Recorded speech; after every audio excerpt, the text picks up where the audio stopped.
ভগবানপি রাত্রি শারদোৎপল্ল মল্লিকা বৃক্ষ রমন্তম বনশ্চক্রে যোগমায়া উপশ্রিতা।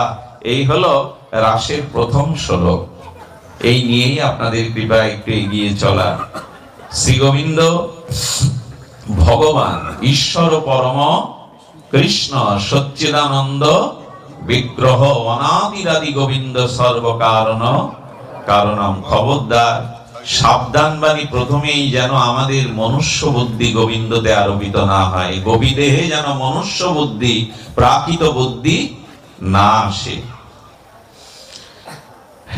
গোপীগণ তিন প্রকারের, সর্বসিদ্ধা, সাধন সিদ্ধা আর নিত্য সিদ্ধা। কয় প্রকার বললাম?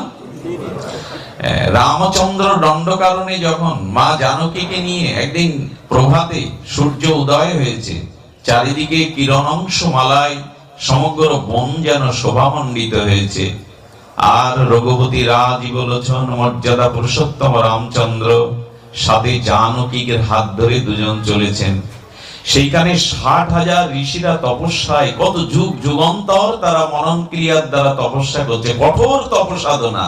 60,000 ঋষি, রামচন্দ্র মা জানকীকে একসাথে দেখে মনে হলো হৃদয়ে শুধু ভগবানকেই ভজন করি, স্মরণ করি, জপ করি, তপ করি, পরমাত্মার ধ্যান করি, কিন্তু পরমাত্মার লাদিনী যুগলের যে এত আনন্দ, এ তো কখনো আমাদের উপলব্ধি হয়নি। আমরা যোগী হয়ে ঋষি পরমাত্মার ধ্যান করি, সেই পরমাত্মারও পরম বস্তা সচ্চিদানন্দ ভগবানের কি অপরূপ রূপ।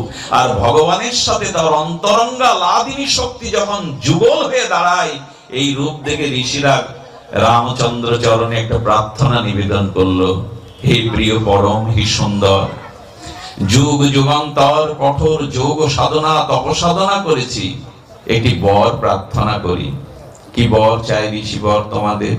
বললো, আমরা এই যুগল ভজনের আনন্দ চাই, যুগল ভজনের রস চাই। রামচন্দ্র ভগবান বললেন, এই লীলাতে তোমাদের এই আশা পূর্ণ হবে না। আমি দাপরের অন্তভাগে ব্রজ বিপিনে নন্দের নন্দন যশোদা নন্দন হয়ে এতে চাংশ কলাপুংস কৃষ্ণস্ত ভগবান স্বয়ং অবতীর্ণ হব। সেই সময় ব্রজের ঘরে ঘরে তোমরা গোপী হয়ে জন্মিও, তোমাদের সাধন সিদ্ধা গোপী করে রাস রজনীতে আমি তোমাদের আহ্বান করে যুগল আনন্দ সাধন করাবো। এরা হলো সাধন সিদ্ধা। কি বললাম? একটু শব্দগুলো জানা দরকার। আপনিও যদি সদ্গুরুর পরম্পরায় রাগানুগা ভজন পান আর রাধারানীর সখী মঞ্জুরির অভিমানে ভজন করতে থাকেন, তাহলে সেই মঞ্জুরি স্বরূপের সদ্গুরুদেবের কৃপায় কামবীজ কাম গায়ত্রী জপতে জপতে জপতে জপতে যদি আপনি সিদ্ধপ্রাপ্ত হন, আগামী জন্মে গোবিন্দ যে ব্রহ্মাণ্ডে গোবিন্দের লীলা নিত্য, এরকম অনন্ত ব্রহ্মাণ্ডে সপ্তদ্বীপের মধ্যে জম্বুদ্বীপ বলে একটা দ্বীপ আছে, 7টা দ্বীপ আছে। অনন্ত ব্রহ্মাণ্ড, শুধু এই ব্রহ্মাণ্ড ব্রহ্মাণ্ড না, অনন্ত ব্রহ্মাণ্ডের মধ্যে কোন এক ব্রহ্মাণ্ডে জম্বুদ্বীপ আছে। সেই জম্বুদ্বীপের মধ্যে ভারতবর্ষ আছে, ভারতবর্ষের মধ্যে বৃন্দাবন আছে। সেখানে এখন নিত্য লীলা বিহার করছেন গোবিন্দ, নিত্য লীলায়। লীলা নিত্য, এই লীলা কখনো থামে না, লীলা নিত্য। অন্য কোন ব্রহ্মাণ্ডে গোবিন্দের এখনো বাল লীলা বা ব্রজ লীলা চলছে। কথাগুলো বোঝা গেল? দ্রুত বলে গেলেন। অনন্ত বিশ্ব ব্রহ্মাণ্ড সৃজন গোবিন্দের। তা আমাদের এই ভৌম বৃন্দাবনে লীলা তো 5000 বছর আগে গোবিন্দ ইতি করেছেন, কিন্তু এখনো বৃন্দাবনে নিত্য লীলা চলছে। এর বাইরে যে অনন্ত ব্রহ্মাণ্ড আছে, সেই ব্রহ্মাণ্ডে একটা সপ্ত দ্বীপ আছে। সেই সপ্তদ্বীপের মতো জম্বুদ্বীপ একটা, সেই জম্বুদ্বীপের মধ্যে ভারতবর্ষ, ভারতবর্ষের মধ্যে ভৌম বৃন্দাবন।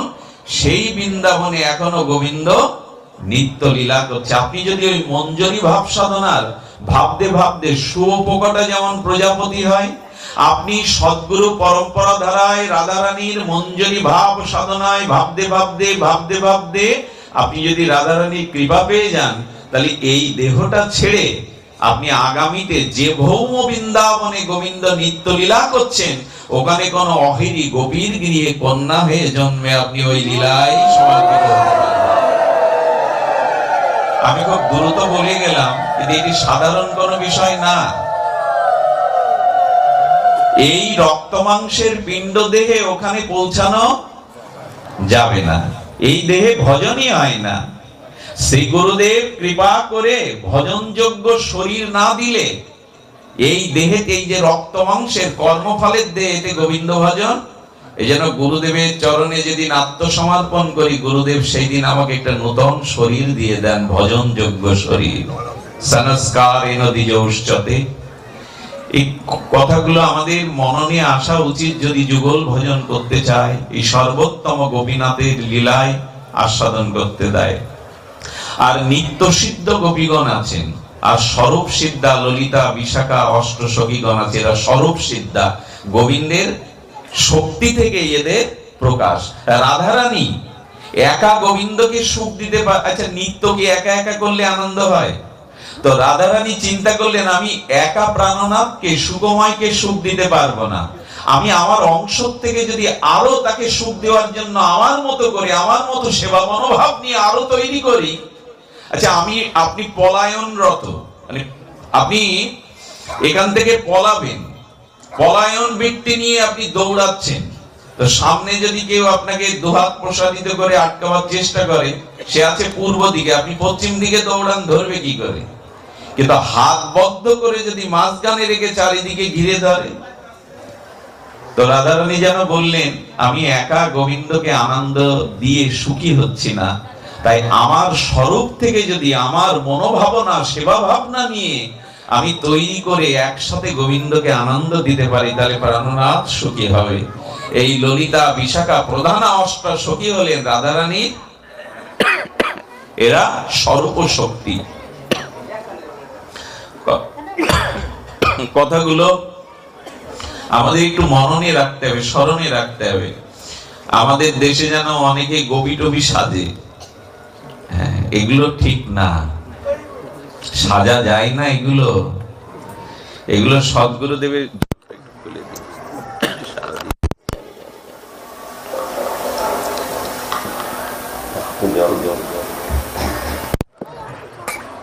তো এই জন্য স্বরূপ সিদ্ধা আর সাধন সিদ্ধা আর সিদ্ধা সখী আবার 5 প্রকারের। আমি এত জটিল দিকে যাব না।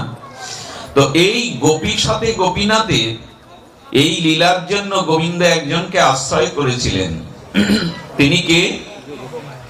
যোগমায়া উপাশ্রিতা। হে যোগমায়া, তোমার শক্তি ভিন্ন লীলা হওয়া, গোবিন্দের যত লীলা, যোগমায়া চিৎ শক্তি বিশুদ্ধ সত্য পরিণতি, তার লীলা লোক দেখাইতে। এই চিৎ শক্তির সন্ধিনী, চিৎ শক্তির আধার যোগমায়া না হলে কোন লীলা। যে একখানে বলছেন, আমিও না জানি না জানি গোপীগণ, দুহার রূপ গুণে দুহার হরে মন। গোবিন্দ বলছেন কি, গোপীরাও না জানে, আমিও না জানি কখন মিলন হবে, কখন দেখা হবে। আচ্ছা, তুমি সর্বজ্ঞ ভগবান, তুমি জানো না? জ্যোতিষীরা ভবিষ্যৎ বলে দিতে পারে, আমি তুমি স্বয়ং ভগবান, গোপীর সাথে দেখা হবে কিনা জানো না? বলে গোবিন্দ বলছেন, ব্রজলীলাতে আমার কিছু করার নেই, যোগমায়া যদি মিলন করায় তো মিলন হবে, না হলে হবে না। যোগমায়া শক্তি আশ্রয় করেই গোবিন্দের যত লীলা। আমরা কার আশ্রয় আছি? ভালো বলেছেন বিজ্ঞ আপনি। আমরা আছি মহামায়ার আশ্রয়ে। আমাদের দিকটা হলো বাইরের দিক, ভোগ বাসনা কামনা রূপ যৌবন বাইরের দিক। মহামায়া কি করে? যখন কৃষ্ণচরণ ভুলে যায়, ভজন ভুলে যায়, তখন মহামায়া সংসার রূপ কারাগারে আমাকে বেঁধে ফেলে। অসুরের বুকে দশভুজা শ্রী দুর্গা ত্রিশূল, আর সেই ত্রিশূলের ফলাটা অসুরের বুকে বিধিয়ে দিয়েছেন। বলে দেখো, যদি ভগবত ভজন না করো, গোবিন্দ চরণে শরণ না নাও, আর বুকে যদি দাম্ভিকতা অহংকার কামনা বাসনার ও আসরিক সম্পদ থাকে, তবে এই সংসার কারাগারে বন্দী করে আমি ত্রিতাপ জ্বালা ত্রিশূল তোমার বুকে বসিয়ে দেব। আমরা আছি মহামায়ার কবলে। এই জন্য আমরা নিত্যও করতে পারি না, আনন্দও আমাদের জীবনে নেই। আমাদের জীবনে যেটুকু আনন্দ মনে হয়, ওগুলো দুঃখেরই নামান্তর। 8 আনা সুখ ভোগ করলে 12 আনা দুঃখ দিয়ে তা ভোগ করতে হয়। এই হলো আমাদের সুখ। এটা সুখ বলে না, এটা সুখের খোলস ধরে দুঃখই অপেক্ষা করছে আমাদের জন্য। এই জন্য আমরা আছি মহামায়ার কবলিত হয়ে। আর যোগমায়া হলেন যিনি গোবিন্দের লীলার সাথে আমাদের যুক্ত করে দেন, যিনি লীলা অধ্যক্ষা। একজন কলেজের অধ্যক্ষ থাকতে হয় না, তার আদেশ নির্দেশেই তো প্রতিষ্ঠানটা পরিচালিত হয়। তেমন যোগমায়া হলেন এই লীলার, গোবিন্দ লীলার অধ্যক্ষা। উনি যেমন করে মিলাবেন তেমন করে মিলবে। সতী ভক্তগণ, যোগমায়া উপাশ্রিতা, যোগমায়াকে আশ্রয় করেছেন। আর যোগমায়াকে আশ্রয় করে শ্রী গোবিন্দ কি করলেন? এই শারদ উৎফুল্ল আর ফুলে একটু বর্ণনা করতে হয়, যদিও কণ্ঠটা ভেঙে গেছে। আজকে তো একটা উপোসও চলছে এখনো আমাদের গণে। গোবিন্দ এসে দাঁড়ালেন। কোথায় দাঁড়ালেন? শারদ ফুল্ল উৎফুল্ল রজনীতে, মল্লিকা জুই চামেলির সুগন্ধে, মলয় পবনে। আর শ্রী গোবিন্দকে যোগমায়া রাস নায়ক উপায়ে আর অপরূপ সজ্জায়, চিন্ময় সজ্জায় তার হাতে দিয়ে দিলেন মুরলী। সেই মুরলী নিয়ে বংশী তটে যমুনা পুলিনে আর গোবিন্দ এসে দাঁড়ালেন। শারদ চন্দ্র পবন মন্দ বিপিনে ভরালো গন্ধ রে। এগুলো তো আমার কণ্ঠ নাই, কি অপূর্ব বর্ণনা করেছেন। শারদ চন্দ্র পবন মন্দ বিপিনে ভরালো কুসুম গন্ধ রে। এই গোবিন্দ যখন এসে দাঁড়িয়েছেন, শরদ চন্দ্র তার কিরণ জ্যোতিমালায় ব্রজ বিপিনকে যেন স্নাত করে দিচ্ছেন চন্দ্রের কিরণে। আর পবন, পবনও মন্দ, বাতাসটা মৃদু মন্দ বইছে। আর সেই বাতাসে মিশে আছে কুসুম গন্ধ, সমস্ত ফুলের গন্ধগুলো মিশানো আছে। ঠিক সেই মুহূর্তে ফুল্ল মল্লিকা মালতী জুথি, ফুল্ল মল্লিকা মালতী জুথি, মত্ত মধুকর ভরণী। আহারে, শ্রী গোবিন্দ দাঁড়িয়েছেন আর কি করছে? সমস্ত ফুল্ল মল্লিকা জুথি চামেলি, সেই জুথি চামেলি ফুল্ল মল্লিকায় মত্ত, মদমত্ত আর অলিকুল ভ্রমরকুল যেন গুঞ্জন করতে করতে এসছে। আর সেই মেতে গেছে মদনে মাতিলরে। ভ্রমর যখন ফুলের বুকে মধু পায় না, তখন গুঞ্জরিত হয়ে মেতে যায়। আজ গোবিন্দ এই ব্রজের অপ্রাকৃত সভাতে বংশীধ্বনি করলেন। বাঁশি আমরা শুনি তো গো, আমরা শুনতে পাই না। বাঁশি বাজে, আরো আজও বাজে। আজকের দিনে কোন মরমী সাধক বৃন্দাবনের কোন কুঠিরের মধ্যে থেকে সেই বাঁশি হয়তো শুনবার জন্য কান খাড়া করে আছে। এই জগতে নাই, এই জগতে থাকলে তো শোনা যাবে না।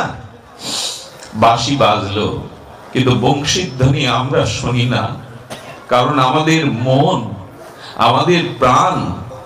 আচ্ছা, রেডিওতে আপনার কোনো আত্মীয় বেলা 9টায় বংশীধ্বনি করবেন, সে ঢাকা বেতার হোক, যে কোনো বেতার কেন্দ্র থেকে। আচ্ছা, আপনি রেডিওটা অন করে উঠছেন, কিন্তু যে কেন্দ্র থেকে আপনার পরমাত্মীয় বংশীবাদক বংশী বাজাবেন, আপনি সেই কেন্দ্রে সেন্টারটা রাখেননি, অন্য সেন্টারে দিয়ে রেখেছেন। বাঁশি কি বাজতে বাদ থাকলো? আপনি কি শুনলেন? বলে নগো, কবে এই দেহ মন প্রাণ রাধারানীকে সঁপে দিতে পারবে? যদি প্রাণটা করুণাময়ী রাধারানীর চরণে সঁপে দিতে পারো, তবে এই বাঁশি শোনার সম্ভাবনা আছে, না হলে বাঁশি শুনতে পাবে না। আমাদের মন, আমাদের প্রাণ রাধারানীর চরণ, গোবিন্দ চরণ অভিমুখী নয়। এই জন্য বাঁশি বেজে গেছে বেতারে, কিন্তু আমি সেন্টারটা অন্যদিকে কাঁটাটা ঘুরিয়ে দিয়েছিলাম, শুনতে পাইনি। বাঁশি বাজলো, সেই বাঁশি, গোবিন্দ যখন বাঁশি বাজায় কি হয় জানেন? গোবিন্দ বাঁশি বাজাবার সাথে সাথে গোবিন্দের বংশীধ্বনির মহিমা শুনুন। যখন উনি বংশীতে, আর এই রাস রজনীতে, শারদোৎফুল্ল রজনীতে, শারদ চন্দ্র উদ্ভাসিত রজনীতে, আর তিনি যখন বংশীধ্বনি করলেন যমুনা পুলিনে বংশী বটে, সঙ্গে সঙ্গে কি হলো, যমুনার যে স্রোতটা যাচ্ছিল, গোবিন্দের বংশীধ্বনি শোনার সাথে সাথে স্রোত থেমে গিয়ে উল্টো দিকে যেতে লাগলো। গোবিন্দের বংশীধ্বনিতে যমুনার স্রোতটা থেমে গিয়ে বিপরীত দিকে ছুটতে লাগলো। আহারে, যমুনার উত্তাল তরঙ্গ বিপরীত দিকে এসে বলছেন, এই ধ্বনিতে যদি সাড়া না দেই তো সাড়া দেব কার ডাকে? যিনি ভুবন মোহন আর বিশ্বমোহন হয়ে বংশীধ্বনিতে ডাকছেন, তার চরণে তো যেতেই হবে। এই দাপরের বংশীধ্বনিটা আমার মহাপ্রভু এনেছিলেন হরিনামের মধ্যে। হরিনামের মধ্যেই বংশীধ্বনিটা মহাপ্রভু রেখেছিলেন, কিন্তু আমাদের কানে রুচিকর হলো না, সেই বাঁশি আমাদের কানে বাজলো না। যখন যমুনা উল্টো দিকে তরঙ্গ হইতে যাচ্ছে, মেঘগুলো যাচ্ছিল ভেসে, জানেন, মেঘগুলো ভেসে যেতে যেতে হঠাৎ থমকে দাঁড়ালো। যেই বাঁশি বাজলো তারাও থমকে দাঁড়ালো। আর কি হলো?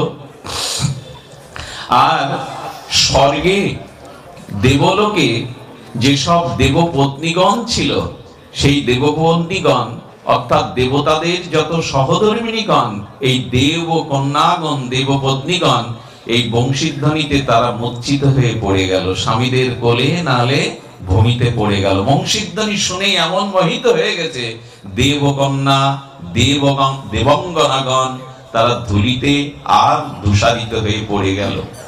কেউ স্বামীর বুকে ছিল, তারা মাটিতে, আর তাদের দেহাবেশ নাই। এই ধ্বনি ভেদ করে ব্রহ্মালোকে গিয়ে ব্রহ্মাও মোহিত হয়ে গেল। বংশীধ্বনিতে ব্রহ্মাও মোহিত হয়ে গেল। অনন্ত বিশ্ব ব্রহ্মাণ্ডে আর গোবিন্দের বংশীধ্বনিতে সমস্ত। আচ্ছা, ওই সময় ফুল যখন ফুটেছে, ষড়ঋতু একসাথে নিশ্চয় পাখিগুলো ছিল, পাখিগুলোর কলকুঞ্জনে মনোবেদিকায় তারাও থেমে গেল। পাখির কণ্ঠে বুঝি গোবিন্দের মুরলীর ধ্বনি লজ্জা দিয়ে বলল, আমাদের কণ্ঠেও এমন মধুর ধ্বনি নয়। পাখিরাও থেমে গেল। গোবিন্দ বংশীধ্বনি করলেন, ডাকলেন কাদের? শুনলো বা কারা? যারা প্রাণমন সর্বস্ব গোবিন্দের চরণে বিকিয়ে দিয়েছেন, নিজেকে সর্বস্ব অর্পণ করেছেন, সেই ব্রজের গোপিকারা শুনলো কেবল বংশীধ্বনি, আর কেউ শুনলো না। সকলেই তো ছিল বৃন্দাবনে, সকলেই এই ধ্বনি শুনতে পেল না। ব্রজঙ্গনাগণ আর সেই বংশীধ্বনি ছুড়লেন। আমরা জানি না, জানেন, শ্যামসুন্দর পণ্ডিত বাবাজি মহারাজ, এই বরেণ্য ভজনানন্দী মহারাজ বলেছিলেন, যারা খুব শুদ্ধভাবে হরিনাম করে, একটু কথাটা শোনো, বহুদিন ধরে আর নিষ্কপট হয়ে খুব খুব শ্রদ্ধালু চোখের জলে হরিনাম করতে করতে করতে করতে চিত্তটা মার্জিত হয়ে শুদ্ধ হয়ে গেছে, তারা কি শুনতে পায় জানেন? বহুদিন হরিনাম করতে করতে যাদের চিত্তটা শুদ্ধ হয়ে গেছে, তারা ওই মৃদঙ্গ বাজনাটা শুনতে পায়, সবসময় বংশীধ্বনিটা শুনতে পায়। কোথাও বাজছে না, কিন্তু হৃদয়ে হরিনাম করতে করতে চিত্ত শুদ্ধির এমন একটা স্তরে চলে গেছে, মৃদঙ্গের ধ্বনি, বংশীর ধ্বনিটা তারা সর্বদা শুনতে পায়। যেদিন হরিনাম করতে গিয়ে অপ্রাকৃত ধ্বনি আসবে, সেই দিন জানবেন আপনার চিত্ত শুদ্ধি হয়েছে, হরিনাম হয়েছে। এগুলো বেঁচে ওঠে কর্মে, তেমন বাঁশি সকলের হৃদয়ে বাজে না। কি বলছেন? সেই মুরলিতে টান দিয়েছেন, সুর করে গাইব উচিত না, ব্যাসাসনে সুর দেওয়া উচিত না, কিন্তু আজকের যে দিন, রাস শব্দের অর্থ তো দুটো অর্থ পরে আসছি। হে রতরতি ওই ছন ভাতি, গোবিন্দ দেখছেন এমন সুমধুর রাত, এমন অপূর্ব রাত্রি, এমনও কুসুমের গন্ধ, এমনও চন্দ্রের চন্দ্রিমা, এমনও নীল যমুনার জল উচ্ছলিত। গোবিন্দ যোগমায়ার আয়োজন দেখে মোহিত হয়ে যাচ্ছে, ভগবানও মোহিত হয়ে যাচ্ছেন। হেরো তো রাতি ঐসন ভাতি, ভাতি মানে মাধুর্য। এই মাধুর্য দেখে গোবিন্দ হেরি মানে চোখে দর্শন করে গোবিন্দ শ্যামন মোহন মদনলে মদনে মাতি। গোবিন্দের হৃদয়েও মদন জেগে গেল। মদন মানে আগেই বলেছি এখানে কামের কোন প্রবেশ, এই প্রেমের জগতে মদন মানে কাম, এখানে কামের কোনো প্রবেশ নাই। ভক্তমণ্ডলী, যখন আমরা এখানে আসি তখন কামটাকে একটু বিদায় করে আসতে হবে। কে নারী, কে, আমি শুনেছিলাম প্রকৃত ভাগবত বক্তাকে তো বলেছিলেন যিনি ব্যাসাসনে বসে এই দেখবেন না যে ডান পাশে মায়েরা বাম পাশে বাবাজিরা বসেছে, দেখবেন কিছু প্রকাশিত প্রস্ফুটিত ভগবানের চিদান অংশ আত্মা বসে আছে, এখানে নারীও নেই পুরুষও নেই। যদি কোনো বক্তার এইরূপ অনুভূতি হয় তবে তার ভাগবত কথায় আমাদের অনেক দূর নিয়ে যায়। মোহ ছেড়ে নারী পুরুষ সে দেখে না, সেটাকে পরমাত্মা স্বরূপ। কম কথা বাবা, এই আসনে বসাটা আমার মতো নরকের কীটের শোভা পায় গো। যাদের দেহাবেশ যায়নি, যাদের কামনা বাসনার গায়ে হাত পড়েনি, এই ব্যাসাসনে বসা তাদের আমার মতো মাদি সভাজনের উচিত নয়। যাদের নারী পুরুষ ভেদ, এই ভেদটা যারা পরমাত্মার স্বরূপ দেখতে পারে তাদেরই বসা উচিত এখানে। আমি অযোগ্য, ক্ষমা করে দিয়ে, এই আসন যোগ্য নয় আমার। এই স্তরে উঠতে পারলে কেবল আর তার মুখামৃত কথায় মানুষের চিত্ত শুদ্ধি হয়, মানুষের চিত্তে ভক্তি উদ্গত হয়। বলছেন শ্যাম মোহন মদনে মাতি। মহাজনের পদ পদাবলীর কি শব্দ গো! গোবিন্দের চিত্ত অপ্রাকৃত মদন জেগে গেছে। শুনবেন, শ্যাম সুন্দর রাধা মাধবের যুগল মূর্তি দেখে মদন পর্যন্ত, কাম পর্যন্ত মূর্ছিত হয়ে পড়ে গিয়ে বলেছিল, গোবিন্দ কেন পুরুষ দেহ দিলে, কেন এই কামরূপ শরীর দিলে? আমি যদি এই ব্রজ বৃন্দাবনে তোমার সখীর দাসী হয়ে জন্মাতে পারতাম তবে এই রূপ দেখে আমিও ধন্য হতাম। এই জন্য ভগবান শঙ্কর মদনকে পুড়িয়েছিলেন, ভগবান শিব মদনকে পুড়িয়েছিলেন। এই জন্য শিবের আর এক নাম, ভগবান শঙ্করের এক নাম মদন দহন। উনি দহন করেছিলেন, পুড়িয়েছিলেন মদনকে, কিন্তু মদনকে ভস্মীভূত করতে অতনু করেছিলেন। দেহটা পুড়িয়েছিলেন কিন্তু শক্তি হ্রাস করতে। ভগবান শিব বলেছিল বড় ভুল করলাম, মদনকে পুড়িয়ে বড় ভুল করলাম। তারপরেই তিনি গিরিজার হাত ধরেছিলেন, প্রেম যদি না থাকে তাহলে মদন জয় করা যায় না। এই মদনই এই বৃন্দাবনের রাসমঞ্চে অপ্রাকৃত নবীন মদন, হ্যাঁ, সেই গোবিন্দ আর রাধারানীকে দেখে মদন মূর্ছিত হয়ে গেছিলেন। এই জন্য গোবিন্দের আর এক নাম মদন মোহন। এখানে মূর্ছিত মদন, জাগ্রত নয়। কেউ যদি রাধা মাধবের চরণের যুগল উপাসনা করে, আমি এইটুকু বলতে পারি তার মদন মূর্ছিত হয়ে যাবে, ওখানে জাগ্রত থাকবে না। রাসের আলোচনাটা করা নিষেধ সাধারণত। এটা এত উচ্চ স্তরের অনুভূতি, যদি কোনো বর্ণ ছন্দে বাক্যে ভাবে প্রাকৃত ভাব এসে পড়ে আমাকে নরকে যেতে হবে। এই জন্য রাস আলোচনা অতত্ত্বজ্ঞের মুখে, মুখস্থ করা পাণ্ডিত্যের মুখে শুনলে ক্ষতি হতে পারে। আমি আপনাদের কাছে কৃপা ভিক্ষা চাইছি যেন আপনাদের করুণায় সেই প্রাকৃত ভাব না আসে, প্রাকৃত ভাব যেন মোটেও না আসে। ওই যে মনে করুন শুয়োপোকাটা যেন প্রজাপতি হয়ে গেল, মরে তো হলো না, সুতো কাটতে কাটতে কাটতে কাটতে শুয়োপোকাটাই বিচিত্র রং বেরঙের। আমাদের মনটা এখন শুয়োপোকা যেন না থাকে, যেন প্রজাপতির রূপ নেয়, তবেই রাসের কিঞ্চিৎ আস্বাদন আমরা করতে পারি। এটা গুরু স্মরণে হবে। তো গোবিন্দের চিত্তে অপ্রাকৃত মদন, বারবার বলছি মদন মানে কাম, কিন্তু গোবিন্দের চিত্তে বেজে উঠল অপ্রাকৃত মদন। এখানে কাম মূর্ছিত, কাম মোহিত, বাবা, কাম মোহিত হয় এমন ক্ষমতা আছে, বলে যুগল ভজনের মধ্যে আছে। আমার রাধারানীর চরণ দর্শন করলেই কাম মোহিত হয়ে যায় বাবা। কামকে কেউ তপস্যা দিয়ে, ধ্যান দিয়ে, কোনো কিছু দিয়ে জয় করতে পারবে না। যদি যুগল চরণের রতি হয় তাহলেই কেবল কামটা মূর্ছিত হবে, তাহলে নয়। কি বলেছেন? শ্যাম মোহন মদনে মাতি। এই ভাতি দেখে ব্রজ বিপিনের এই সৌন্দর্য মাধুর্য দেখে গোবিন্দের চিত্তে অপ্রাকৃত মদন জেগে উঠল।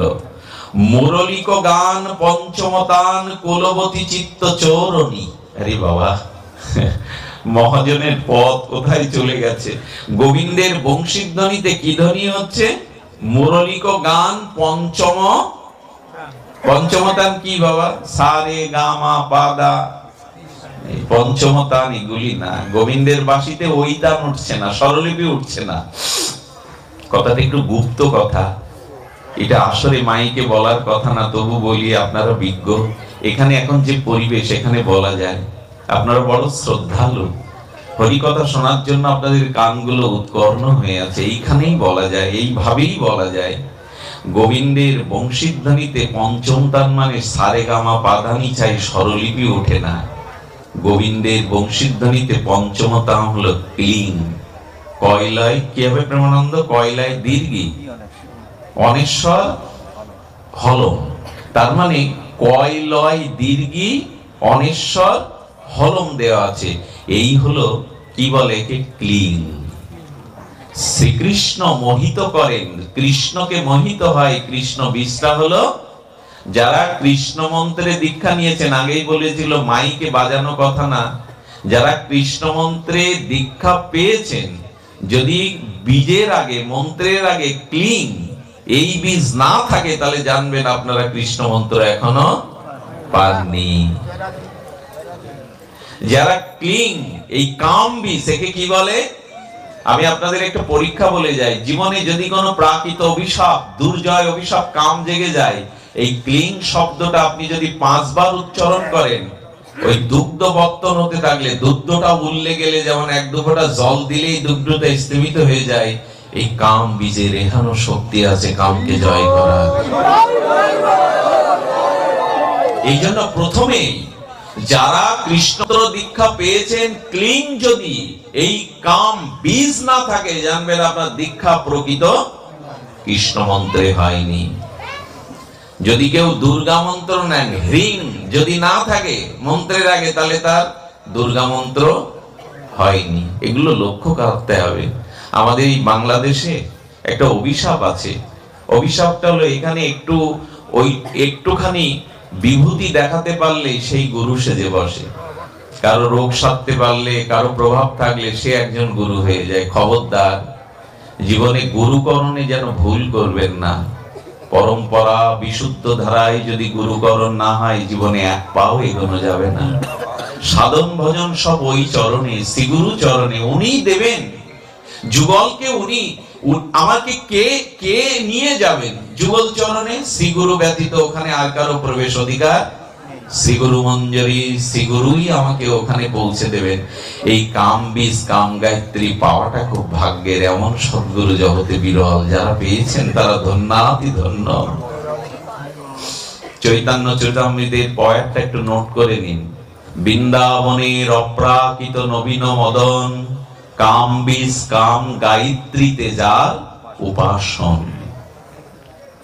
সেই অপ্রাকৃত ব্রজের নবীন মদনের উপাসনা পেতে গেলে আপনাকে কাম বীজ কাম গায়ত্রী পেতে হবে। এছাড়া তার উপাসনা, অন্তত ব্রজ বিপিনে যুগলের উপাসনা পেতে গেলে কাম বীজ কাম গায়ত্রী পেতে হবে। জানেন, গুরু মন্ত্র তো আমাদের বলে দেয় 108 বার জপ করতে, কিন্তু এই কাম বীজ কাম গায়ত্রী অন্তত 45 থেকে 1 ঘন্টা সময় লাগবে এই মন্ত্র গায়ত্রী জপ করতে। এই জন্য দয়া করে যারা ক্লিং বীজ পাননি, আমি আবারও বলি, অনেকে আমার উপর অখুশি হবেন না, এই কথাগুলো মাইকে বলার কথা না, বলেছি। ক্লিং বীজ যিনি পাননি মন্ত্রের আগে, জানবেন তার কৃষ্ণ মন্ত্র দীক্ষা এখনো, একটু বলে গেলাম, পরে একটু বুঝে নিবেন, যার যে সবই তো বলা যায় না।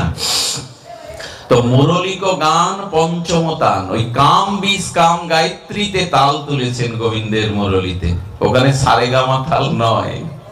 হ্যাঁ, কি অদ্ভুত রস এখানে আস্বাদন করেছেন।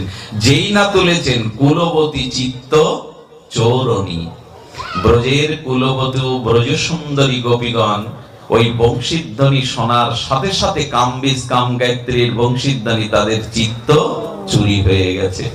গোপীগণ বলছেন আমাদের মন আর আমাতে নাই, বংশীধ্বনি কর্ণে প্রবেশের সাথে সাথে আমাদের মনটা চুরি করে গোবিন্দ তার চরণে নিয়ে গেছে। চুরি হয়ে গেছে, আমাদের মন চুরি হয়েছে। তো আমাদের মন আর চুরি হয়েছে, মনকে জোর করে ঠেলে নিয়ে যেতে পারি না চরণে, আর চুরি হওয়া। কি অদ্ভুত শব্দগুলো তো। গোপীদের মন বংশীধ্বনিতে সাথে সাথে কিরকম জানেন? এই কথা বললে স্থির থাকা যায় না। মন চুরি হওয়া মানে কি জানেন? মন চুরি হওয়ার সাথে সাথে আর কি করেছে, তাদের এই দেহাবেশ বা কোথায় তারা আছে। কেউ কেউ সন্তানকে বুকে দুগ্ধ পান করছিল। খবরদার, এর কাল সকালে আবার এর ভুল ব্যাখ্যা করবেন না। এই কথাগুলো মহাজনের খুব উচ্চ ভূমির কথা, ওই জায়গায় না পৌঁছালে এ কথার ভুল ব্যাখ্যা হতে পারে। কোন গোপীমা শিশুকে দুধ পান করাচ্ছিল, স্তনের বয়োধরের দুগ্ধ। যেই বংশীধ্বনি শুনলো, মনটা বংশীধ্বনিতে চুরি হয়ে গেল, ছেলেটাকে আসলে বিছানায় ফেলে দৌড় দিল। এই হলো গোবিন্দের টান। দুধ খাওয়াচ্ছিল পয়ধর মা, বাৎসল্য প্রেমে সন্তানকে ছুঁড়ে বিছানায় ফেলে ধর দিল। এই কথার ভুল ব্যাখ্যা আবার কেউ করবেন না। মন যদি চুরি হয়, মন যদি হৃদয় থেকে মন থেকে চুরি হয়, সে আর সেখানে থাকে কোথায় আছে অনুভব করতে পারে না। কেউ ছিল স্বামীর বুকে, কেউ ছিল স্বামীর বক্ষ লগ্না হয়ে, তার গায়ে যতখানি উন্মাদিনী, মন তো চলে গেছে, মন চুরি হয়ে গেছে পঞ্চমতানে। সঙ্গে সঙ্গে স্বামীকে ফেলে দিয়ে আর ছুটলো, কারো বাধা, পেছন ফিরে একবারও। বলে বিল্লমঙ্গল, এইসব কি শোনাচ্ছ তুমি এখানে বসে বসে? বললো এই জন্য তো রাসলীলা সব জায়গায় আলোচিত হওয়া। কোন কোন স্বামী চুলির মুঠি ধরলো, কোথায় যাও এই গভীর রজনীতে? আমার সেবা সুখ স্বাচ্ছন্দ্য ফেলে কোথায় যাও? সঙ্গে সঙ্গে গোপীকে যখন চুলির মুঠি ধরে ঘরের দরজা দিয়ে রাখলো, বললো ওগো, তুমি আমার দেহটা বাঁধতে পারো, এই তোমার অধিকার আছে আমার দেহের উপরে, এই দেহটা আমি তোমাকে বিকিয়ে দিয়েছি, তোমার অধিকার কেবল আমার দেহের উপরে, কিন্তু আমার প্রাণ ও মন তুমি বাঁধতে পারো না। গোপী সঙ্গে সঙ্গে ওইখানে দেহ ত্যাগ করে তার প্রাণ ছুটে চলল রাস মঞ্চের দিকে। আচ্ছা, এই যে ভীষ্মদেব ইচ্ছা মৃত্যু ছিল না বিশ্বদেবের মা? ইচ্ছা মৃত্যু বিশ্বদেবের ছিল, আর হরিদাস ঠাকুরের ছিল। চাইলো তো গৌরচরণ বুকে নিয়ে মরল। এরা কি করলো? বলে এরা ভীষ্মেরও অনেক ঊর্ধ্বে, এরা হরিদাস ঠাকুরেরও অনেক ঊর্ধ্বে। এই জন্য আমাদের জগতে প্রাকৃত নায়ক নায়িকা যুবক যুবতীদের প্রেম বলে কোন শব্দ বলবেন না। এটা প্রেম না, এটা মোহ, এটা কাম। তার কারণ এই দেশের আমাদের দেশে কামযুক্ত যে সম্পর্ক, তাতে মানুষ বিষ খায়। তার কাছে না যেতে পারলে, তাকে না পেলে বিষ খেয়ে প্রাণ ত্যাগ করে, গলায় দড়ি দিয়ে প্রাণ ত্যাগ করে।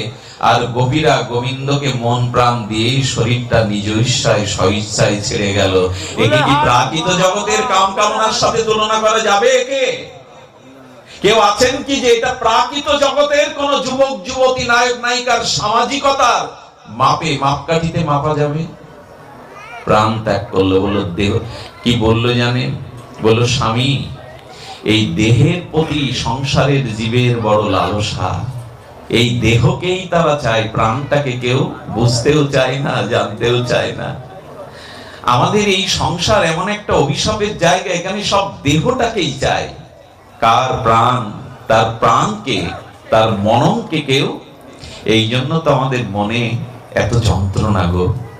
মনের মতো এখানে কাউকে পাওয়া যায় না। মনটাকে কেউ বোঝে না, শরীরটাকে বোঝে, রূপটাকে বোঝে, ঐশ্বর্যটাই নিতে ব্যস্ত।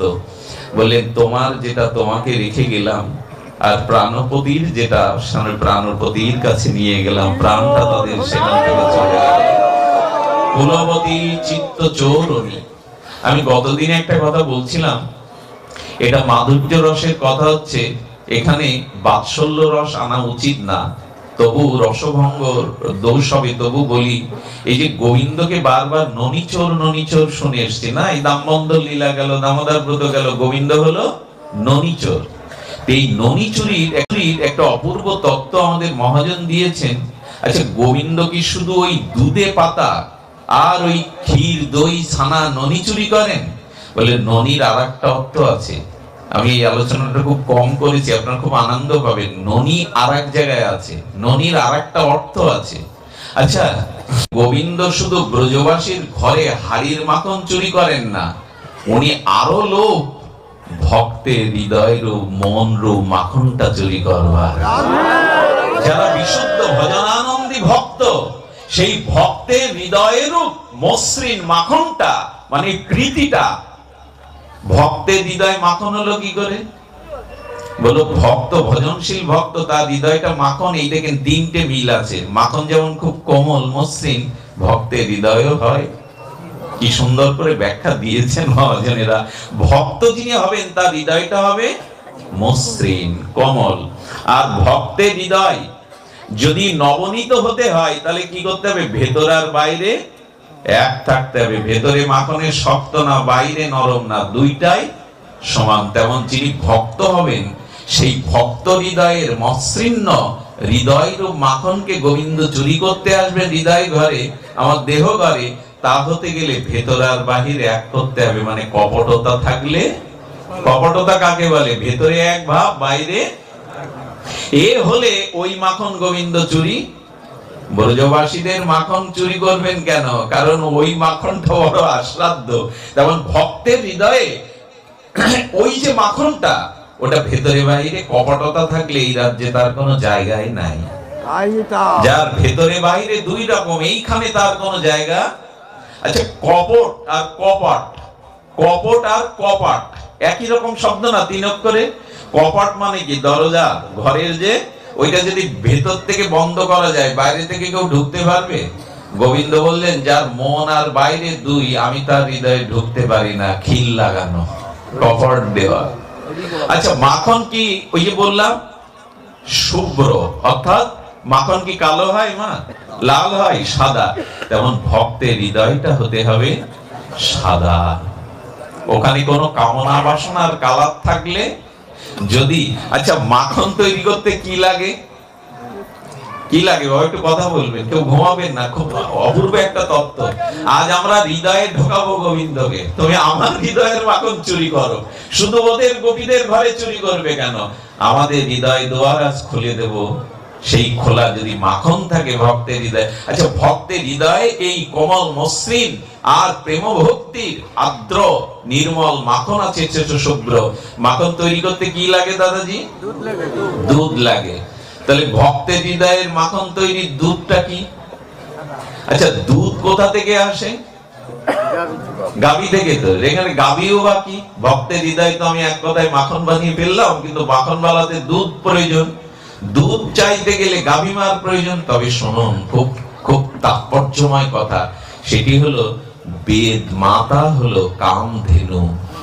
বেদকে কি বলা হয়?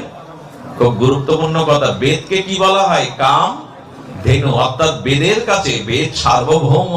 বেদ হলো শ্রুতি মাতা, মা। সন্তান যেমন মায়ের কাছে, বাবার কাছে চাইলে সব পায় না, কিন্তু মায়ের কাছে চাইলে পেয়ে যায়। তেমন বেদ হলো আমাদের মা। এই বেদ মাতাকে বলা হয়েছে কামধেনু। এখানে ওনার কাছে যা চাইবে তুমি পাবে। এই বেদরূপ কামধেনু, সেই বেদরূপ কামধেনুর পয়োধার বাট থেকে যে মাখন ভক্তের হৃদয়ে তৈরি হবে গোবিন্দ চুরির জন্য, বারবার লালায়িত হবে মাখনের জন্য, সেই দুগ্ধটা হলো শ্রীমদ্ ভগবদ গীতা। দুগ্ধং গীতমৃত মহত, দুগ্ধং গীতমৃতং মহত। শুনছেন তো বাবা মন দিয়ে? তাহলে বেদ হলো গাভী, দুগ্ধ হলো গীতা। এই তো, বেদ হলো গাভী, দুগ্ধ হলো গীতা, সব বুঝলাম। বাছুর না লাগলে পয়ধার দিয়ে দুধ খরবে কি করে? বাছুর তো চাই। আচ্ছা, বাছুর বেঁধে রেখে আপনি বাটে দুধ আনতে গেলে পাবেন? তো লাথি মেরেই দেবে, ঝটকা মেরে দিয়ে দেবে, আপনার দুধ দেবে কি? এই বাছুরটা হলো আপনাদের মতো শ্রোতা যারা, যাদের হৃদয়ে ব্রহ্ম জিজ্ঞাসা, ব্রহ্ম কি, ভগবান কি, রাধা তত্ত্ব কি, নাম তত্ত্ব কি। বাছুর গিয়ে ধুধু দেয় না বাটে? ধুধু দিলেই মা বুঝতে পারে ও দুধ চাই, ও দুধ চাই। তেমনি ভক্ত হৃদয়ে সর্বদা ভগবত জিজ্ঞাসা জাগে, কবে পাবো তোমার চরণ, কবে ব্রহ্ম জিজ্ঞাসা পাবো। এই ধুধু দিতে দিতে বেদ মাথা থেকে আর এই গীতার অমৃতটা, দুগ্ধটা আমরা পেলাম। আমাদের জিজ্ঞাসা নাই, জিজ্ঞাসা সব বাইরের। কি খেলাম, কোথায় গেলাম, মেয়ের জামাই কি করে, আরে অথচ ব্রহ্ম জিজ্ঞাসা করো, ভগবানকেই জানতে চাও। এটা হলো ধুধু দেওয়া। আচ্ছা, সব বুঝলাম, কিন্তু দই হলো, দুগ্ধ হলো, গাভী হলো, বাছুর হলো, কিন্তু ওই মাখন জমাতে গেলে পাত্র দরকার কিনা? খুব অদ্ভুত একটা কথা চলে এলো পাঠের মধ্যে। পাত্র ছাড়া কি মাখন পাতা যাবে? আবার মাটির পাত্র চাই। দই টই জমাতে গেলে মা কি, দাদা কি পাত্র চাই? দাদা আছেন এখানে, মাটির পাত্র।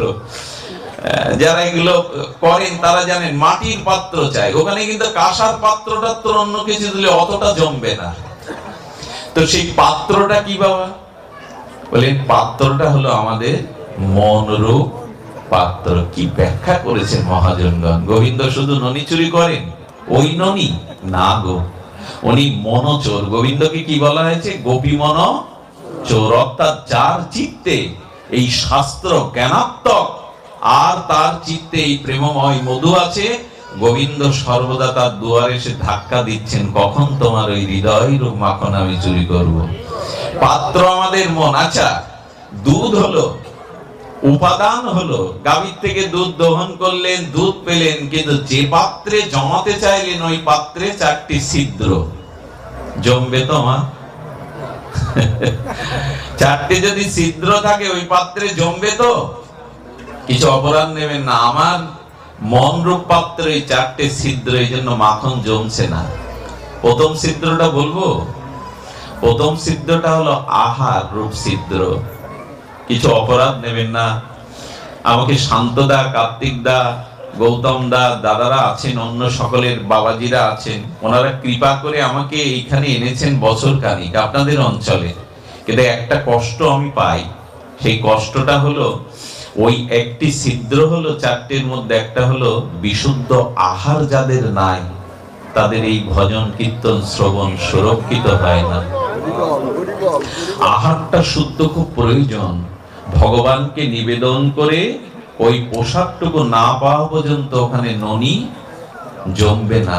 এই জন্য উপযুক্ত সদ্গুরুদেব প্রসাদ ভোজি ছাড়া কাউকে প্রকৃত দীক্ষা, মন্ত্র দীক্ষা, প্রকৃত গুরুদেবের স্বভাব হলো আগে ক্ষেতটা চাষ করে নাও, আগাছাগুলো বেছে নাও, মইটা দিয়ে দাও, তবে বীজ ফেললে ওখানে ক্রিয়া হবে। এই জন্য কোন সদ্গুরু হরিনাম দেবে আপনাকে, আপনি যা তা খান, যা তা করেন, যেই হন, হরিনাম আপনাকে দেবে, কিন্তু মূল দীক্ষা সদ্গুরুদেব কখনো আমিষ ভোজনকারীকে মূল দীক্ষা দেবেন না। মূল দীক্ষা পেতে গেলে তাকে অন্তত একটু গোবিন্দকে নিবেদন।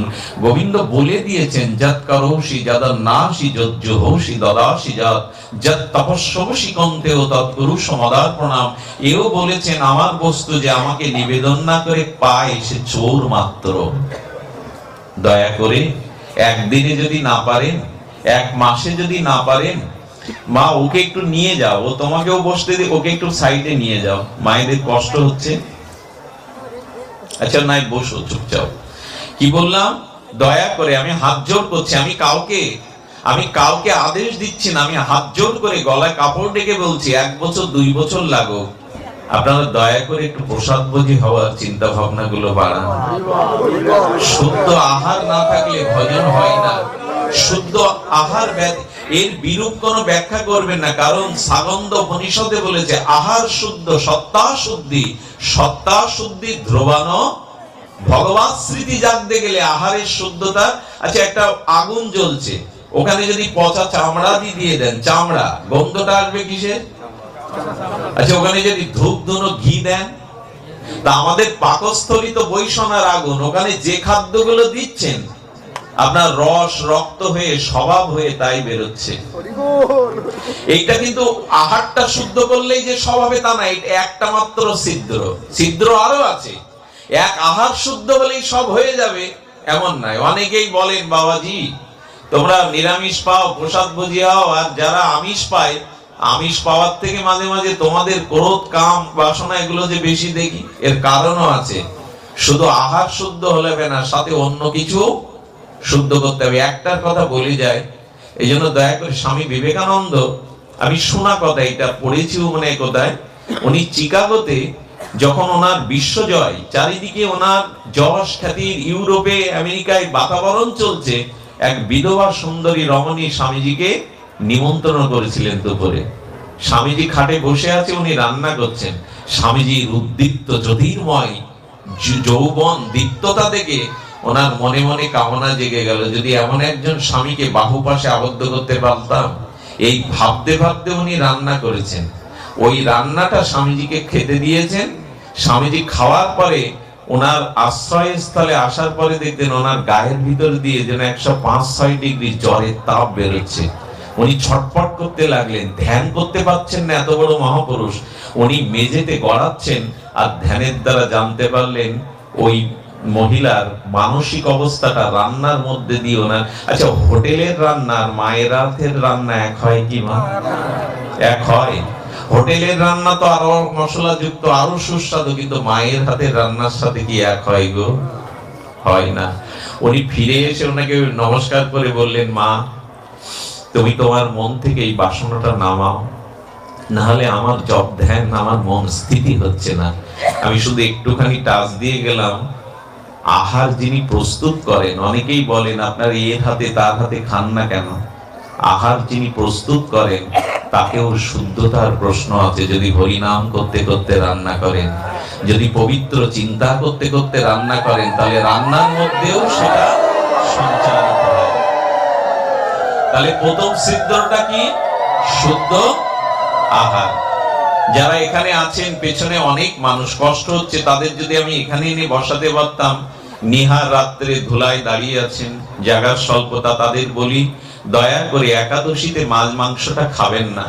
আপনার চাকরি করতে হয়, যা করতে হয়, একাদশীতে, পূর্ণিমাতে, অমাবস্যাতে আপনি এখনই না ছেড়ে দিতে পারেন, কিন্তু এই তিথিগুলোতে অন্তত আমিষ আহারটা, একাদশীতে দয়া করে কেউ অন্তত মাছ মাংস এই আহারটুকু, আমিষ আহারটুকু একাদশীতে, পূর্ণিমাতে, অমাবস্যাতে এগুলো আনবেন না। দয়া করে ধীরে ধীরে ছেড়ে দিন।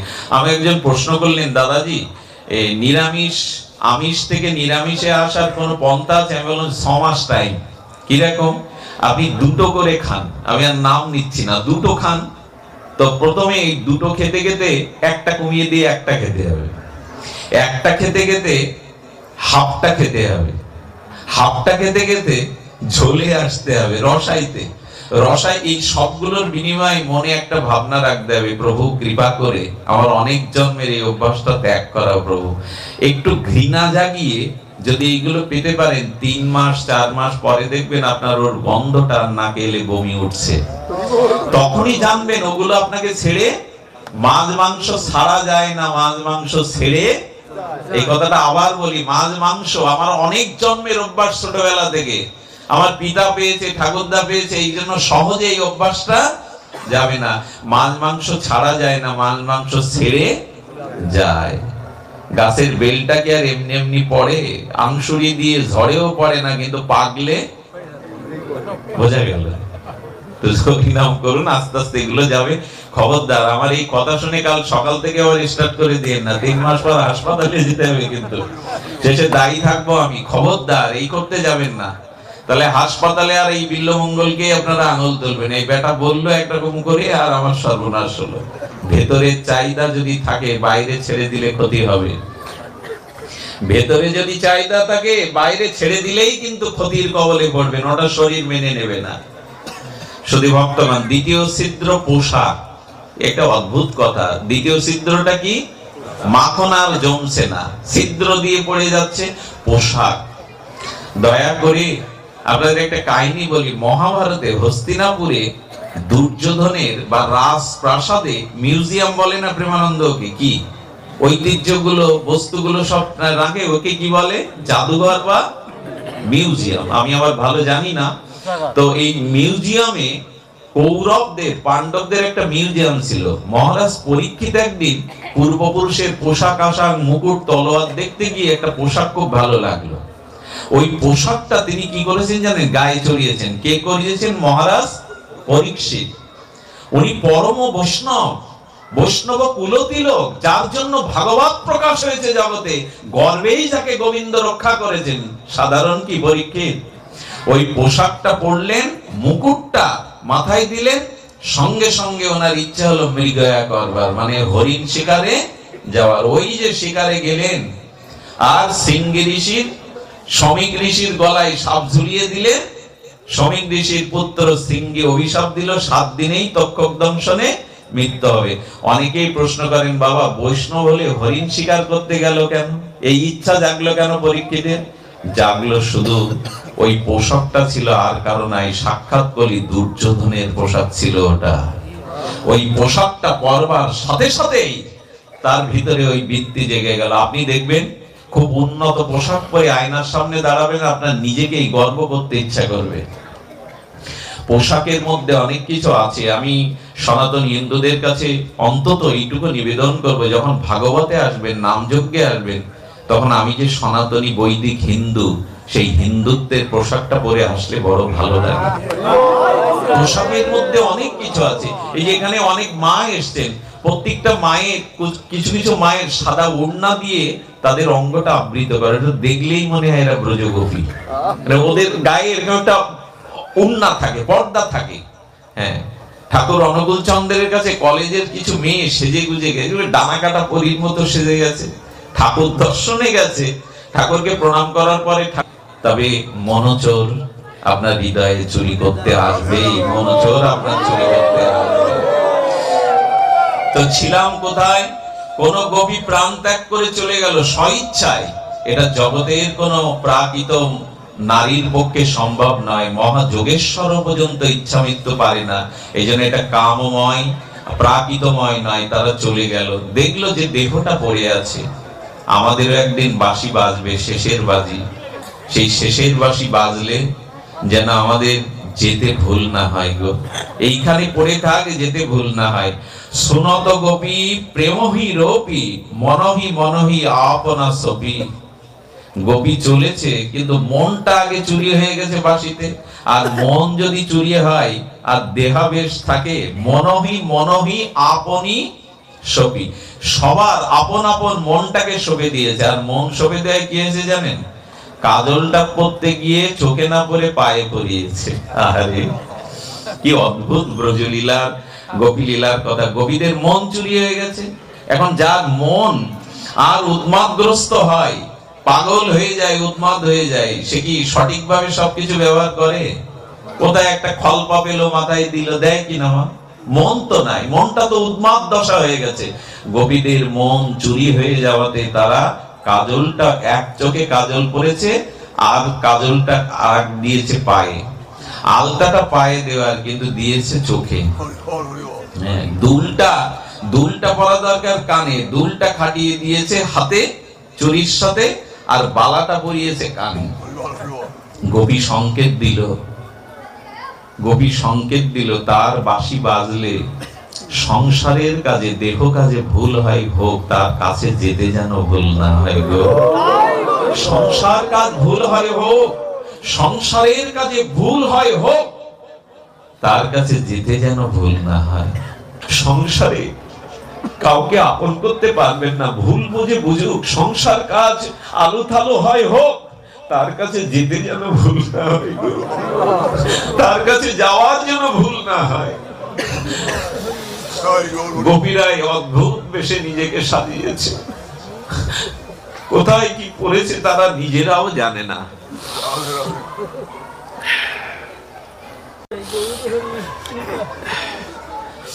মনহি মনহ আপন সফি, সব সবে দিয়েছেন আর তাদের মন কাছে নাই। তাহি চলতো যাহি বলতো মুরলিকো কল রোলনি, তারা ওই বাঁশির বোলটাকে বলতে বলতে যেখানে বাঁশি বাজছে সেদিকেই ছুটতে, অজানা আকর্ষণে ছুটে চলেছে, গোপী ছুটে চলেছে। বীরসরি গেহ নিজহি দেহ এক নয়নে কাজর রেহ, বাহে রঞ্চিত কঙ্কন এক কুণ্ডল দোলনি। একটা কানের পরেছে আর একটা পরেনি, একটা বালা হাতে দেওয়ার কানে দিয়েছে আর কানেরটা হাতে ঝুলিয়েছে। এই সব আলুথালু বেশ ধরে আর যাচ্ছে। শীতল ছন্দ নিবক বন্ধ বেগে ধাবত যুবত বৃন্দ, যেন ভ্রমর ফুলের মধু আকর্ষণে ছুটে চলেছে কবির। আচ্ছা, এই লীলাটা মনে মনে আপনি আঁকান, আমি মনে মনে চোখটা এখানে রাখুন, কিন্তু মনে মনে আপনি ওদের দেখুন না, ওই বেশে চলেছে গোপীরা। পূর্ণিমার শারদ চন্দ্র, বৃন্দাবনের বনলক্ষ্মীর শোভা জুই চামেলি মালতী, পবিত্র সুগন্ধন চঞ্চিত, আর ওই যমুনা ফুলেনে বংশীবাটি। এটা মনে মনে, এটা হলো রাসস্থিতি, আমাদের ওইখানে যেতে হবে। ওইখানে নিয়ে যাওয়ার ক্ষমতা আমার নাই, কিন্তু আপনারা বিজ্ঞ শ্রোতা, আপনারা মনে মনে ওই ব্রজের দৃশ্যগুলো মনে মনে একটু ভাবুন। যদি মনে একবার ধরা দেয়, তাহলে আজকে রাস বন্দনাটা সার্থক হবে, আজকে রাস আস্বাদনটাও সার্থক হবে। কি বলেছে? শীতল ছন্দ নিবিক বন্ধ বেগে ধাওত যুবতী বৃন্দ। কখনো বসনটা খুলে পড়ছে, ওদিকে শিথিল হয়ে যাচ্ছে, খেয়াল নেই, যেতেই হবে তার কাছে। দেহাবেশ থাকলে আর তার কাছে যাওয়া যায় বাবা? যদি দেহের আবেশ থাকে, কাম কামনার আবেশ, তার কাছে যাওয়া যায় না। শিথিল ছন্দ নিবিক বন্ধ বেগে ধাওত যুবতী বৃন্দ। কি বলছেন? খসন বসন রসন চেলি গলিত বেনি লোললি। না, বেনিগুলো বাদতে ভুলে গেছে, যা বাধা ছিল সেও এলিয়ে পড়ছে বেনিগুলো, বসানো শিথিল হয়ে যাচ্ছে। এই করতে করতে গোপী চলেছে। তহতি বলি সকলি মেলি কেহ কাহক পথ না হেরি, ঐসন মিলাল গোকুল চন্দ্র গোবিন্দ দাস বলনি। গোবিন্দ দাস দেখে দেখে বর্ণনা করছেন কি হয়েছে। তাহত বেলি সখিন মেলি কেহ কাহে পথ না হেরি। এই কথাটা বড় আশ্চর্য। আচ্ছা, একসাথে আমরা এলাম কয়েকজন, আমার সাথে সাথে যারা এলেন আমি তাদের চিনতে পারছি না আমার সাথে কে আছে। একসাথে যদি পথ চলেন ৫-৭ জন, পাশে কে যাচ্ছে, প্রেমানন্দ, ধনঞ্জয়, অমুক তমুক, চেনা যাবে না। গোপীরা ঘর থেকে বেরিয়ে এসে দলবদ্ধ হয়ে যাচ্ছে, কিন্তু কেউ কাউকে দেখতে পাচ্ছে না, মনে করছে আমি একাই চলেছি তার কাছে। নয়ন ওদের ওখানে আছে গো, নয়ন মন যদি থাকতো ওদের দেহে, পাশে চলছে কিন্তু দেখছে কেউ নাই, আমি একাই চলেছি অভিসারে। আহারে, আমি একাই চলেছি। আচ্ছা গোপী, তোমাদের চরণ কমল তো কমল, শিরুষ কুসুম কমল দল। রাধারানীর চরণটা কিরকম নরম জানেন? রাধারানীর চরণটা, লক্ষ্মী দেবী নারায়ণের চরণে হাত দিয়ে চরণ সেবা করেন না, লক্ষ্মীর হাতটাও কমল, মানে পদ্মের পাপড়ির মতো কমল। আর গোবিন্দের চরণটা ওর থেকে কোটি, নারায়ণের চরণটা ওর থেকে কোটি কমল। রাধারানী কেবল আভা দেন, হাতটা বুলিয়ে নেন, তাতে রক্ত লাল হয়ে যায়, লাল আভা দেখা যায়, এত কমল, এত কমল। তো পৃথিবীর মধ্যে সব থেকে কমল ফুল হলো, মানে গায়ে ছুঁড়ে মারলেও যার স্পর্শ অনুভূতি হবে না, এই ফুলটার নাম শিরীষ কুসুম। এটা কারো গায়ে ছুঁড়ে মারলে অনুভূতি হবে না যে কারো গায়ে কিছু, এত এত কমল, এত সূক্ষ্ম। তো রাধারানীর চরণটা হলো কোটি শিরীষ কুসুম দল, কোটি শিরীষ কুসুমের মতো কমল। সেই কমলে রাধারানী, তুমি যে বনপথ দিয়ে, কাটার পথ দিয়ে যাচ্ছ, তোমার পায়ে কাটা ফুটছে না?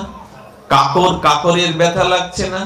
বললো আমি জানি তার কাছে যেতে হবে, তাই আমি ঘরের মধ্যে কাদা করে, কাদার মধ্যে বিষাক্ত কাটা ফুটিয়ে দিয়ে ওর মধ্যে পা চেপে চেপে হাঁটা অভ্যাস করেছি, যাওয়ার দিনে যেন ব্যথা না লাগে। আহারে, আমি ঘরের মধ্যে কাদা করে কাটাগুলো ফুটিয়ে ফুটিয়ে পাটা কাটাতে ফুটিয়ে ফুটিয়ে অভ্যাস করেছি, সেদিন যাওয়ার দিনে যেন ব্যথা না দেয়, যেন বাধা না আসে। আমি বলি কি, একদিন তো এই ঘর দৌড় রূপ যৌবন অর্থ সম্পদ ছেড়ে তার বাঁশির ডাকে, শেষের ডাকে যেতে হবে, প্রস্তুত থাকুন। সেই ডাকে যাতে যেতে পারেন নিজেকে প্রস্তুত রাখুন। আমরা তো প্রস্তুত নেই, এখন আমাদের 100 বছর বাঁচবার আসবা, কামনা বাসনার কত কামনা বাসনার আশা। তাই বললেন যাওয়ার দিনে গোপী চলেছে, কিন্তু কেউ কাউকে আর মিলাতে পারছে না। বিপিনে মিলালো গোপীয় নারী, হেরি হাসত মুরলীধারী।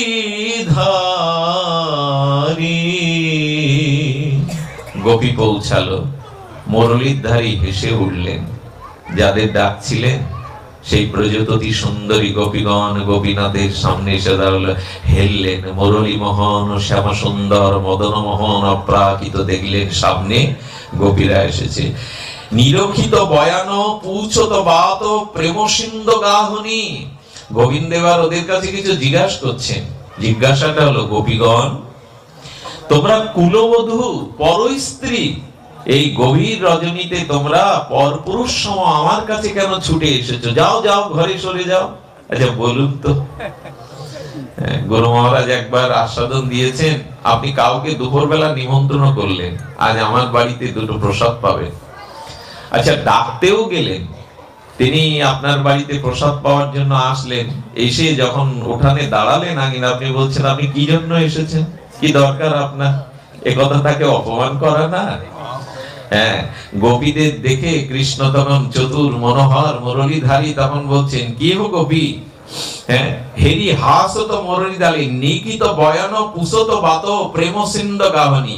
যেন হৃদয়ে প্রেম রেখে বাইরে জিজ্ঞাসা করছেন, গোপীগণ তোমরা কুলবধূ কুলনারী, তোমরা কুলশীল ছেড়ে এই গহীন রাত্রিতে কেন এখানে এসেছো?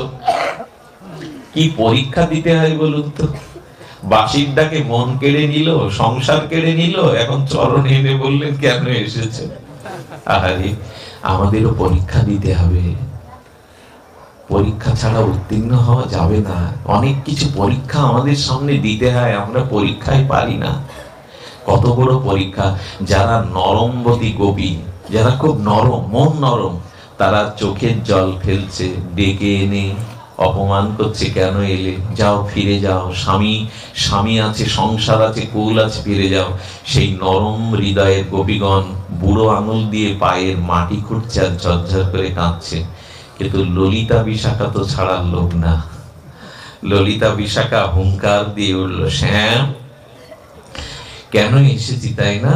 হ্যাঁ, মুরলীর ধ্বনিতে আমাদের মন প্রাণ সবকিছু চুরি করে ডেকে এনে এখনো বলছো কেন এসেছি?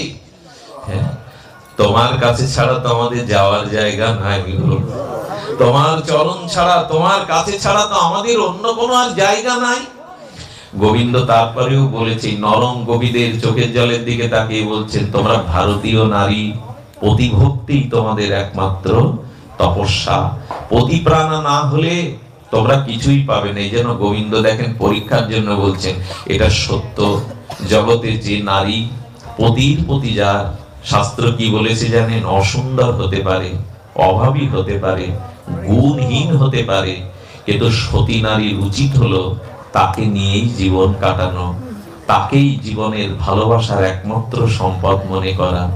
যদি সে এই বৈদিক মন্ত্র অগ্নি সাক্ষী করা পতিকে পতি না মনে করে অন্য কারো স্থান বুকে দেয়, হয়তো কিছুদিন সে জগতের সুখ পাবে, কিন্তু পরকালে ঘোর নরক আবৃত তাকে হাতছানি দিয়ে ডাকবে। নারীদের সব থেকে বড় তপস্যা হলো একটাই, পতিপ্রাণা হওয়া।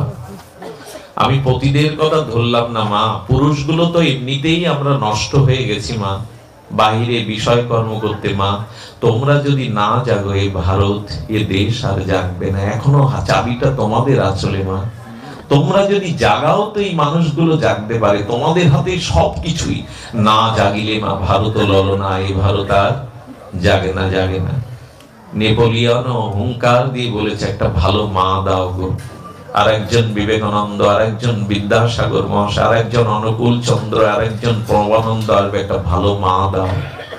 তো এই জন্য মা যাকে পেয়েছো, এটা তোমার পূর্বজন্মের লিখন। স্বামী গুণহীন হোক, কুৎসিত হোক, যেমন পেয়েছো তাকে মনের মাধুরী মিশিয়ে ভালোবাসো।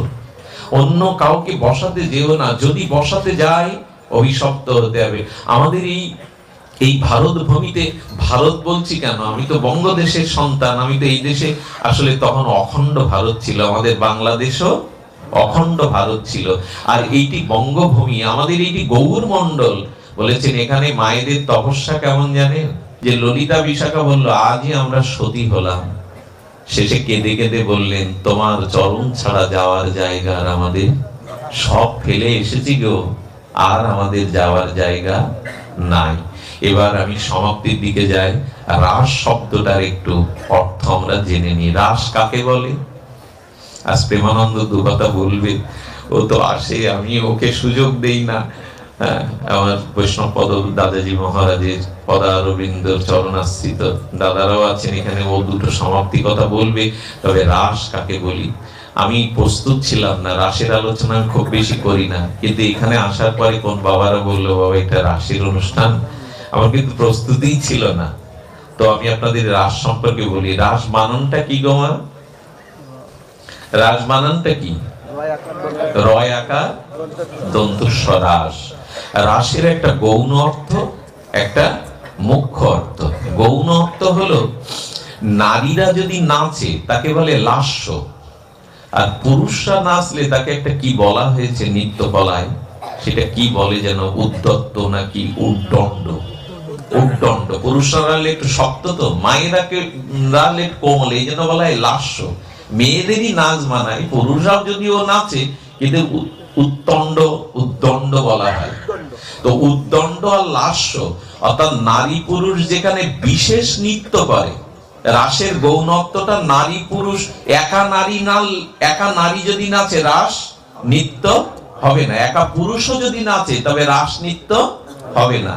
নারী পুরুষ প্রকৃতি একসাথে নাচবে, কিন্তু সেই নাচের মধ্যে বিশেষ সঙ্গীত থাকবে, সেই নাচের মধ্যে থাকবে বিশেষ সঙ্গীত। রাসের গৌণত্ব হলো বিশেষ রূপে সঙ্গীত লহরীর সাথে যে নারী পুরুষের নৃত্য। আচ্ছা, আমরা কিছু ছেলে পুরুষ মিলে নাচলে রাস হবে তো? খবরদার। আমরা আপনাদের দেশে কি অবস্থা জানি না, অনেক জায়গায় আছে এইসব তিথিগুলোকে নারী পুরুষ মিলে ওই রকম রাস করবে বলে বেশ সেজে গুজে, আর ওই সব এইগুলো সব কলহ, এগুলো সব কলঙ্ক। খবরদার এইসব লীলা অনুকরণ করতে। কেউ কেউ বলে কি, আচ্ছা গোবিন্দ করেছেন, আমরাও যদি দু চারজন সেজে গুজে রাতে, চাঁদনি রাত্রে, পূর্ণিমার রাত্রে একটু রাস বানাই।